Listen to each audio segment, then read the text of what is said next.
안녕하세요. 이시우TV의 이시우입니다. 오늘은 다가오는 새벽 4시에 치러질 유럽 대항전 두 경기 분석으로 준비해보았는데요. 여러분들께서도 승부식 57회차에 발매한 일정 중 가장 관심 가지실 경기라 생각되어 준비해보았습니다. 이 경기는 무엇보다도 유럽 대항전 준결승 2차전 일정으로 본 일정의 결과에 따라서 결승전으로 직행하게 되는 성과가 발현되는 특수성을 보이는 매치인 만큼 여러분들께서도 이 점을 충분히 염두하시고 베팅하시는 것을 추천드리면서 두 경기 모두 1차전에서 근소한 차이를 보였기에 이번 2차전에서 총력전을 펼칠 것으로 예상해 볼 수 있었습니다. 그렇다면 오늘의 해외 축구 두 경기 분석 지금 바로 시작해 보겠습니다. 영상이 도움되셨다면 좋아요와 구독 한번 부탁드리겠습니다. 오늘의 첫 번째 경기는 클럽 브리에와 피오렌티나의 컨퍼런스 리그 준결승 2차전입니다. 브리에는 1차전 피오렌티나에게 말 그대로 두드려 맞았음에도 불구하고 한 점 차 패배로 틀어막으며 2차전 일발 역전의 가능성을 열어둘 수 있었습니다. 직전 경기 엔트워프를 상대로 승리하며 상승세를 이어간 것은 호재라 할 수 있는데요. 실제로 직전 경기 퇴장 이전까지 컨퍼런스 리그에서 압도적인 주도권을 가져가는 팀을 상대로 다소 수비적인 스탠스를 취하기는 했었던 브리에지만 최대한 안정적인 운영을 시도할 정도의 운영 능력을 보여주기도 했습니다. 또한 주포인 티아고 역시 경합과 박스 안에서 모두 존재감을 뚜렷하게 보여줬는데요. 그러나 문제는 직전 경기에서 오네디카의 퇴장으로 발생한 공백이라 할 수 있습니다. 오도이와 함께 중원에서 포백을 보호하며 후방 빌드업에 중추가 되는 핵심 자원의 이탈은 분명하게 이번 일정에서 주도권 싸움에 지대한 문제를 야기할 수도 있다고 볼 여지는 충분했습니다. 피오렌티나는 1차전에서 승리를 거두기는 했으나 퇴장당한 팀을 상대로 한 점 차의 승리는 다소 아쉬웠다고 볼 수도 있었습니다. 직전 경기 로테이션을 가동한 끝에 베로나에게 패배한 것은 다소 아쉬울 수 있으나 주전들의 체력 안배는 확실하게 챙긴 피오렌티나입니다. 공격 자원인 소틸이 부상으로 결장한 것은 다소 아쉬울 수 있으나 에이스인 곤잘레스와 은졸라의 폼이 올라온 것이 호재라 할 수 있으며 실제로 직전 맞대결 88분에 투입되었음에도 불구하고 3번의 박스한 터치와 함께 득점을 기록한 것이 압권이었는데요. 이번 일정에서도 은졸라의 신체 능력을 감당하기에는 상대인 브리에의 중앙수비진이 다소 민첩하지 못하 경황이 짙다는 점을 살린다면 충분히 결승 무대를 노려볼 만한 매치가 될 수도 있다고 생각되었습니다. 이 경기는 피오렌티나의 승리와 저득점을 예상해 보도록 하겠습니다. 직전 맞대결에서의 점수 차이만 본다면 브리에의 선전이 예상되는 경기라고 할 수 있지만 문제는 경기 내용적으로 완벽하게 압도당하는 경기였다는 점입니다. 실제로 PK 득점을 제외하고 브리에가 기록한 기대 득점 값은 0.45에 그쳤을 정도이며 피오렌티나가 기록한 2.22의 약 25%에 불과한 수치입니다.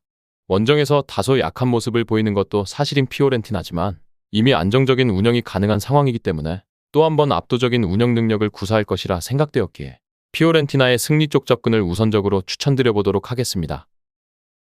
다음은 레알 마드리드와 바이에른 뮌헨의 챔피언스리그 준결승 2차전입니다. 레알은 카디스를 상대로 로테이션을 가동했음에도 완승을 거뒀으며 지로나가 바르셀로나를 잡아주는 덕분에 리그 우승을 조기에 확정지었습니다. 때문에 챔피언스리그 4강 2차전에 총력을 다할 수 있는 상황입니다.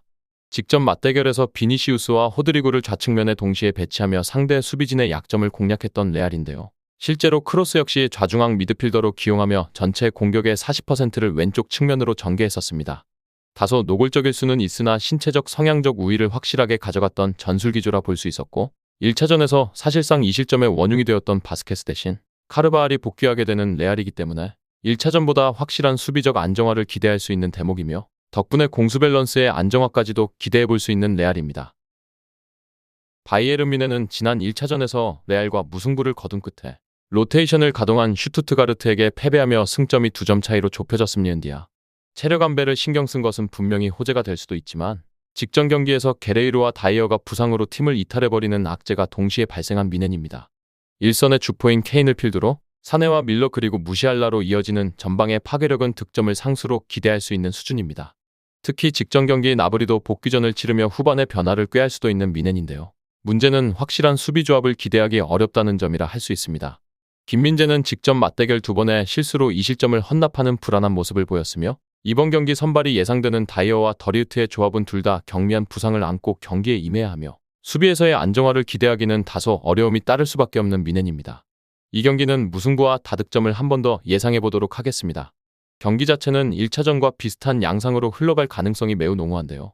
경기의 주도권 자체는 원정임에도 불구하고 뮌헨이 가져갈 수도 있으며 레알 마드리드는 안정적인 후방 점유보다는 비니시우스와 호드리고 듀오의 신체 능력을 앞세운 선수비 후역습의 스탠스를 채택할 가능성이 높다고 예상되었습니다.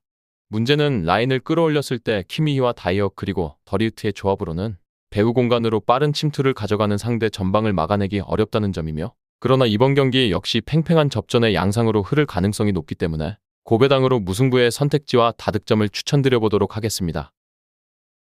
정확한 배당 변동에 따른 실시간 추적과 최종 예측은 배팅 마감 직전까지 이루어져야 합니다.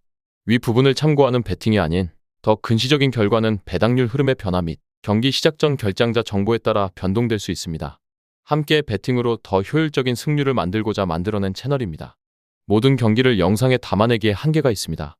이외 다른 경기들의 정보와 결과 예측 및 더 많은 도움이 필요하시다면 분석방으로 언제든지 연락주세요.